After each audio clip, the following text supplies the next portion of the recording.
조갑제 TV 시청자 여러분 안녕하십니까? 2021년 4월 19일 오후 4시입니다. 오늘은 이 문재인 대통령이 제일 무서워하는 분을 모셨습니다. 전 헌법학회 회장이시고요. 헌법학 분야에서 아주 훌륭한 책을 많이 쓰신 분인데 최근에 조선일보에 문 대통령의 제주 4.3 추모사는 헌법 위반이다 하는 의견 광고를 내신 분입니다. 그래서 제가 4월 14일에 방송도 해드렸는데 이것으로는 부족할 것 같아서 우리 헌법학자이신 김학성 교수님을 모셨습니다. 김학성 교수님은 원래 66세시고요. 만으로 고려대학 졸업하시고 서울대학교에서 법학 박사를 받으시고 헌법재판소에서 헌법연구관으로 근무를 하셨고 독일 쾰른 대학에서 개원교수로 일을 하시고 강원대학에서 법과대학장으로 오래 근무를 하시다가 최근에는 퇴직하셔가지고 이 문재인 정권의 헌법 유린, 헌법 위반 사례를 보시고 하도 화가 나셨는지 이 개인 광고를 냈습니다. 문 대통령의 제주 4.3 추모사는 헌법 위반이다. 아주 이 내용이 직설적이고 또 쉽고 해서 제가 소개를 해드렸더니 굉장히 많은 분들이 시청도 해주셔가지고 이번에 특별히 또 모셨습니다. 이렇게 나와주신 감사합니다. 이렇게. 아유, 감사합니다. 우선 이 광고부터 이야기를 해야 되겠습니다. 네, 예. 이 광고는 왜 내셨습니까? 사실상 문 대통령이 그 제주 4.3 사건에 대해서는 상당히 좀 특별한 애착을 보이시는데, 그렇죠. 금년의 추모사를 보면서 헌법학자 양심으로서 이 문제를 도저히 묵과하거나 넘어가서는 안 된다는 그런 생각이 들었습니다. 그래서 이걸 국민들 앞에 정확하게 그 논리를 말씀드리는 것이 학자로서의 양심이 아닌가 싶어서 이런 글을 올렸습니다. 네. 강원대학교 로스쿨 명예교수 한국헌법학계 고문 김학성 이름으로 나오는데 이 제목이 헌법 위반이라고 딱 찍었습니다. 그죠? 네. 근데 대통령이 헌법 위반을 하면은 그건 탄핵감입니다. 바로. 그리고 때로는 형사처벌도 받을 수 있는데 헌법 위반이라고 딱 집었을 정도면은 자신이 계신 분이죠. 그렇습니다. 네. 헌법 위반이 확실합니까? 네. 그래서 지금부터 헌법 위반이 어떻게 이루어졌는지 한번 여쭤보겠는데요. 이 헌법, 우리 광고, 이 아주 잘 쓴 광고입니다. 이 광고의 첫 문단을 제가 읽어드리고 한번 여쭤보겠습니다. 군경의 반란 진압이 국가폭력인가? 문 대통령은 제주 4.3에 대해 유별난 집착을 보인다. 역사를 왜곡까지 하면서 사건의 본질을 덮으려고 한다. 작년 72주년 기념사에서는 먼저 꿈을 꾸었다는 이유로 처참한 죽음과 마주했다고 했다.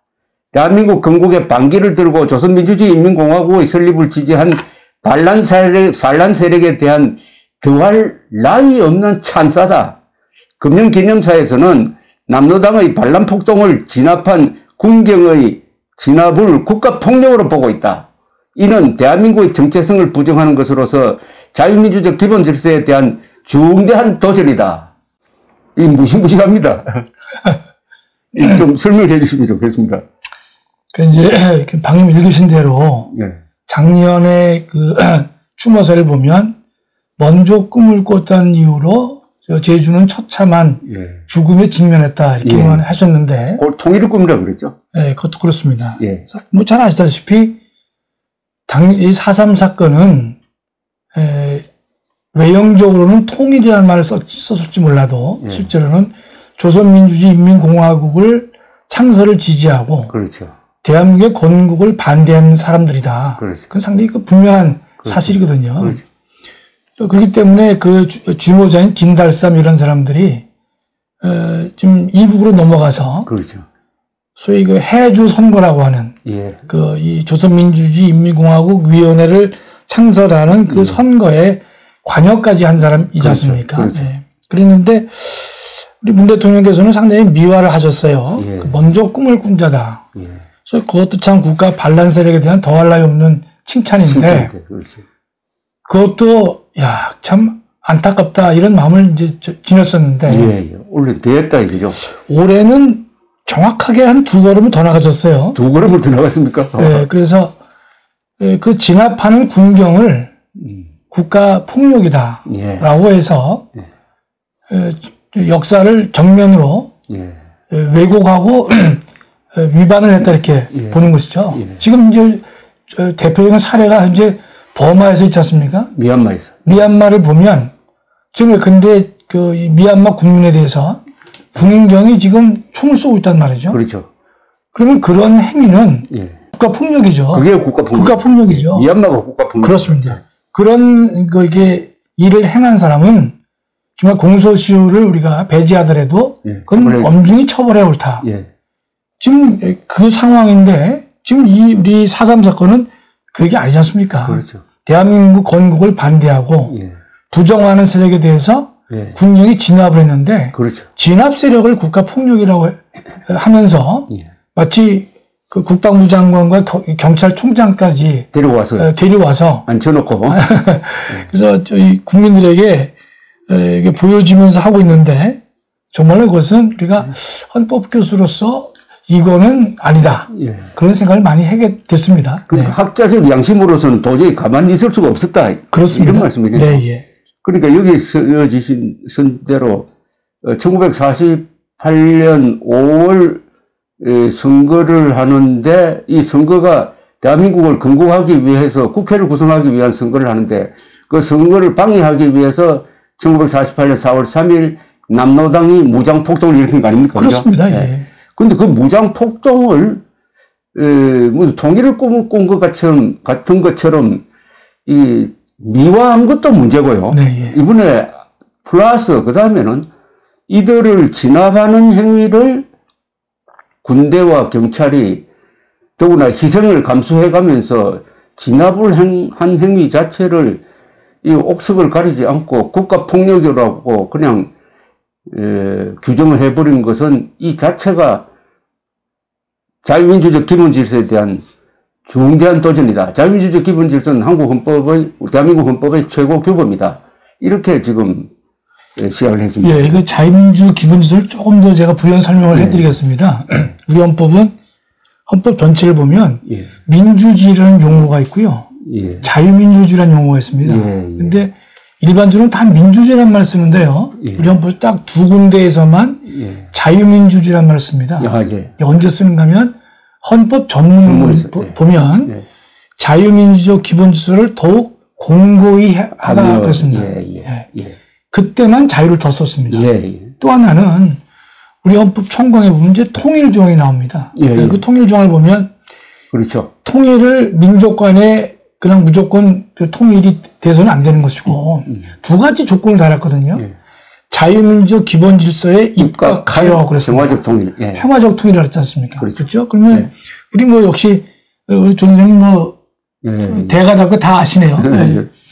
우리 헌법은 딱 2군데에서만 자유란 말 썼거든요. 그렇죠. 그 이유는 공산주의가 근데 자신들을 민주주의라고 약간 내세웁니다. 그러면서 인민민주주의라는 말을 쓰고 있어요. 그렇죠. 그래서 우리 헌법은 인민민주주의에 대항하는 적대되는 민주주의인 자유민주주의다. 그렇죠. 이거를 강조하기 위해서 헌법 전문에 자유민주적 기본질서를 더욱 공고히 하도록 그런 헌법 의무를 부과하고 있고 또 통일조항도 아무런 통일이 허용되는 것이 아니라 자유민주적 기본질서에 입각한 통일이어야만 된다.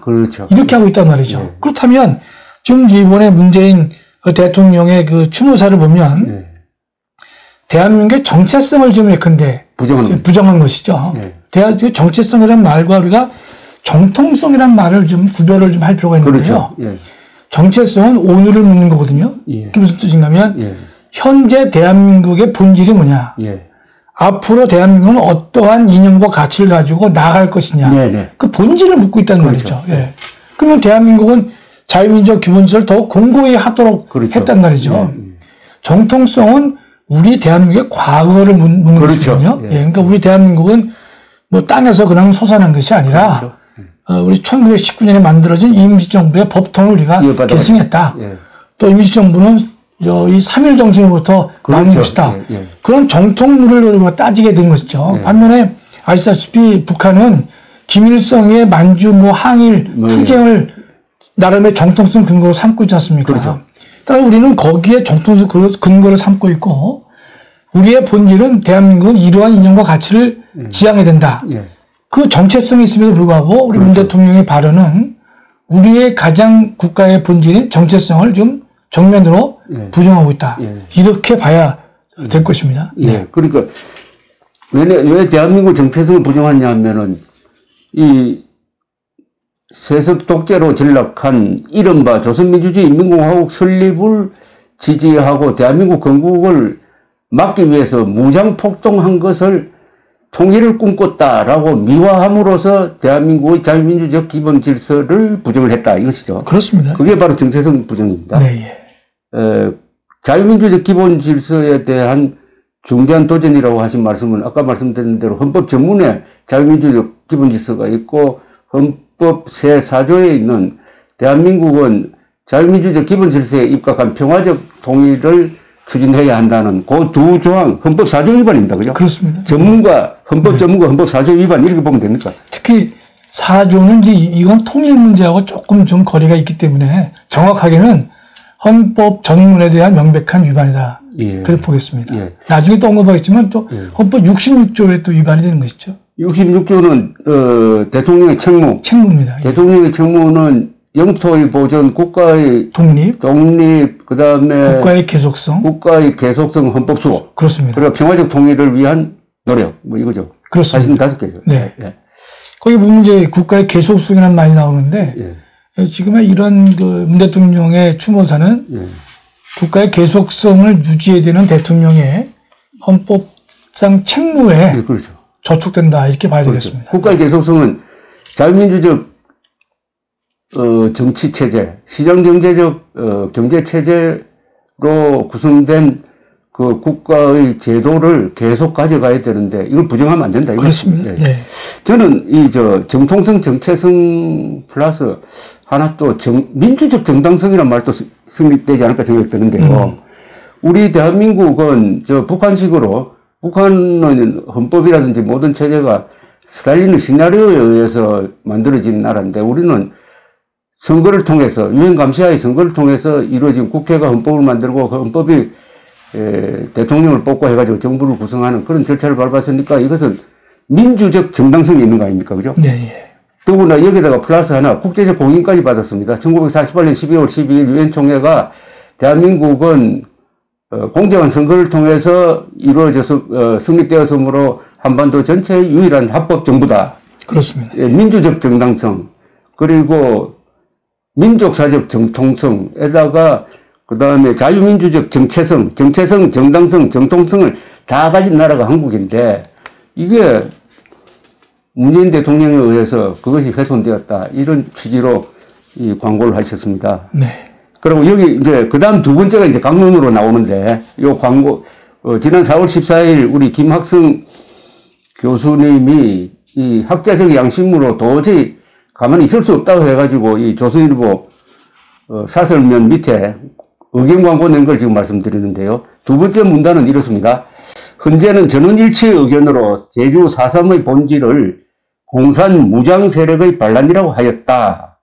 헌법재판소는 2001년 결정에서 제주 4.3 사건의 희생자 개념을 밝힌 바 있다. 헌재는 전원일치의 의견으로 남로당 무장 유격대에 가담한 지휘관 또는 중간간부로서 군경의 진압에 적극적으로 대항한 자, 남로당 제주도당의 핵심 간부, 무장 유격대와 협력하여 진압 군경과 군경의 가족, 선거 업무 관여자를 살해한 자, 경찰 등의 가옥과 경찰 관서 등 공공시설에 대한 방화를 적극적으로 주도한 자들은 결코 현재 우리의 헌법 질서에서 보호될 수 없다고 하였다. 이에 더 나아가 소수 의견은 제주 4.3 사건이 자유민주적 기본체제를 파괴하려는 공산 무장 세력이 주도한 반란이었고 이러한 반란 행위에 직간접적으로 가담한 자들은 모두 우리 헌법 질서를 파괴하려던 자들이므로 희생자로 볼 수 없다고 하였다. 제주 4.3 사건은 대한민국 건국을 반대하고 50 총선거를 방해할 목적으로 인민공화국 건설을 지지하는 공산 무장 세력이 주도한 반란 사건이다. 현재 재판관 전원일치의 의견이다. 이 헌법재판소의 이 판단은 대통령보다 훨씬 위에 있는 힘을 가진 판단입니다. 그러니까 대통령은 이 헌법재판소의 판단과 완전히 반대되는 연설을 했다. 이렇게 보시는 거죠. 그렇습니다. 예. 네. 그 이제 이게 헌법재판소가 이제 이 4.3 특별법은요, 두 번 만들어지는데, 예. 2000년 김대중 대통령 때 여야 만장일치로 만들어졌습니다. 예. 2000년에. 예. 그러면 이제 금년에 2021년에 정부 개정이 이제 됐지요. 근데 이제 2000년에 만들어진 그 특별법에 대해서 헌법 소원을 다퉜습니다. 예. 근데 그 당시 이제 헌법재판소가 이례적으로 예.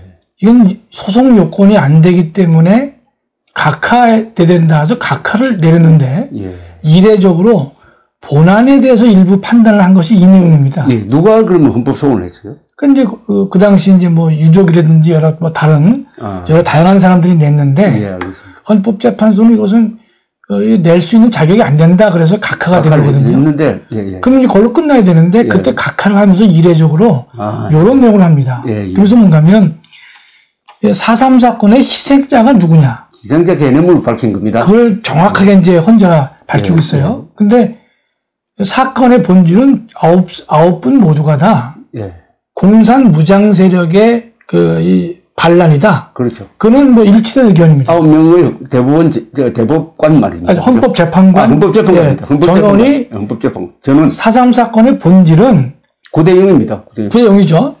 공산 무장 세력들의 반란에 대한 진압이다. 예. 그 이의가 없는 거예요. 그렇죠. 다만 7사람과 2사람이 어떤 차이가 벌어지는가 하면 7분은 그런 4.3 사건에 대해서 적극 가담한 사람은 절대로 용서가 안 된다. 예. 그런 것이고 2분은 소극적으로 가담했다 하더라도 가담했으면 모두 희생자가 될 수 없다. 희생자의 범위를 좀 달리 봤습니다. 그러나 2분은 더 넓게 본 거죠. 더 넓게 본 겁니다.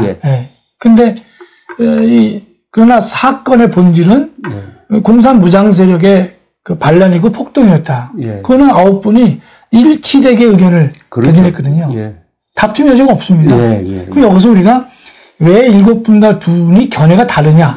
희생자 범위에 대해서. 그건 이렇게 봐야 되겠습니다. 이제 뭐가 있냐면, 우리가 이제 선생님 잘 아시지만, 20세기 초를 보면요. 1900년 초를 보면, 그 정치학적으로 공산주의 시대라는 말을 씁니다. 그러니까 1917년에 이제 러시아가 이제 소련으로 이제 바뀌었단 말이죠. 그러면서 이제 2차 대전이 끝나면서 많은 신생 국가에게 소련이 이제 자기의 그 위성 국가를 만들기 위해서 마술을 이제 놀리는 거죠. 마술을 펴면서 뭐라는가 하면 우리가 노동자 농민의 그 나라를 우리가 세우자. 그렇게 설득을 합니다. 그러면 이 민주주의 경험이 없는 많은 나라들은요.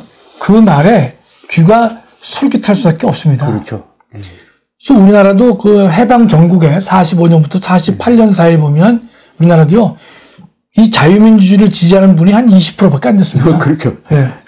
잘 아시지만, 그 70%나 80%가 사회주의나 공산주의를 지지를 많이 했단 말이죠. 잘 모르고 그런 거예요. 그 다음에 우리나라가 이제 그렇게 된 또 하나의 배경은 저는 이렇게 생각을 해요. 또 하나는 뭐가 있냐면, 일제강점기에 우리의 소장농이 한 75%였습니다. 그렇죠. 소장농. 지주가 얼마 안 되고 소장농이 많았단 말이죠. 그렇죠. 그런데 소장농들을 다 독립시켜주고 농민의 나라로 만들어준다니까 거기에 귀가 솔깃 안 할 수가 없죠. 저도 했건데 그 당시에 뭐 20대였으면요. 저도 좌파였을 확률이 높습니다. 그래서 그 당시 많은 지식인들이 좌파에 섰단 말이죠. 그래서 우리가 다른 얘기지만 이 대목에서 이승만 대통령 때문에 저희가 공산주의가 안 되고 대한민국 이 자유민주 국가가 됐다는 사실을 참 우리는요 정말 감사해야 됩니다. 실제로. 기적입니다. 기적입니다. 기적. 그런데 그 당시 몽골도 공산화됐죠. 중국도 공산화죠. 북한도 공산화죠. 남한이 나라가 큽니까? 이 공산화되는 것은 공산화가 안 된 것이 세계 정치사적으로 보면 정말 기적의 사건입니다. 예. 그렇게 우리나라가 이제 그런 상황이었기 때문에 저는 다시 돌아와서 보면 7분의 재판관은 이제 이런 것 같아요. 아, 예. 그 당시에 사회적 분위기가 그렇죠. 이 사회주의 배경이 많이 있었으니까 멋 모르고 따라간 사람도 많단 말이죠. 예, 예. 그렇죠? 그냥 야 이거 하자. 그러니까 거기서 이제 이런 말인지 제가 좋을지 몰라도 뭐 쫄딱이 비슷하게 예. 따라간 사람이 많이 있거든요. 그래서 그런 사람은 우리가 희생자로 볼 수도 있지 않느냐. 그런 뜻입니다. 다만 여기서 이제 주의할 것은요. 희생자로 본다 그래서 명예회복을 시켜주는 문제하고 돈을 주는 문제는 별개입니다. 그렇죠. 예. 그러니까 그 당시 이제 이 2000년 그 특별법 때문에 제주 4.3 공원이 만들어졌고 4.3 묘역이 만들어졌고 그러면 그 7인 의견에 따라서 적극 가담하지 않은 분들은 4.3 묘역에 안치가 된 겁니다. 예. 그러니까 2분 견해 따른다면 그 사람들도 안 된다. 그러나 7분은 묘역까지는 우리가 인정해 주자. 그건 왜냐면 인류의 차원에서 이렇게 한 것이거든요. 그러면 거기서 끝나야 됩니다. 그렇죠.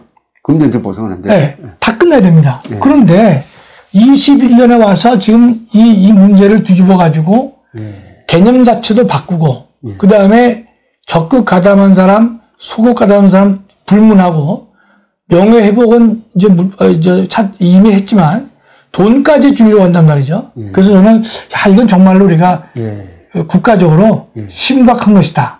요 보상 문제는 조금 더 그렇습니다. 뒤에서 이해하겠습니다. 그래서 정리를 하면은 이 헌법재판소가 이 희생자의 개념을 굉장히 엄격하게 규정을 했다는 겁니다. 엄격하게 규정하다 보면 너무나 당연하게 했는데 이 건국을 방해하기 위한 남로당의 무장폭동에 주도적으로 관여한 사람은 절대로 희생자 개념에 넣을 수 없다. 그렇습니다. 예. 당연하죠. 이 사람들에 대해서는 어떤 보상이나 명예회복도 안 된다. 있을 수 없다는 겁니다. 네, 예.